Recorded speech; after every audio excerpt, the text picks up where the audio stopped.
السلام عليكم، تحياتي للجميع. ها قد عدنا والعود أحمد. هذا مسجدنا الذي كنا نجلس في رحابه، والذي دمرته تلك العصابة الأسدية التي طالما كانت على صدور السوريين جميعا.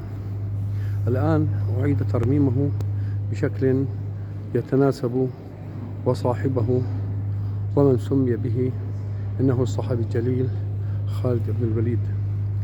نأمل أن يستمر الترميم في هذا المسجد وبقية المساجد جميعها، وأن تكون منارة ليس لسوريا فقط، وإنما للشرق الأوسط والعالم الإسلامي برمته. هذا المسجد الذي طالما احتوى كبار علماء حمص وشيوخها وقرائها، هذا المسجد الذي كان قبلة الجميع من داخل سوريا ومن خارجها. وكانت في عهد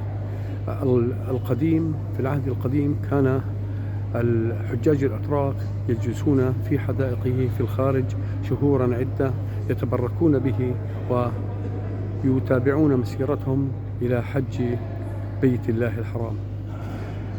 نأمل من الجميع أن يكون قد وعي تلك المقتلة التي قام بها نظام أسد ضد الشعب السوري وأهل حمص تحديدا. هذا المسجد طالما قامت به ومنه المظاهرات والتظاهرات ضد نظام أسد. تحياتي لكم جميعا، أرجو المتابعة.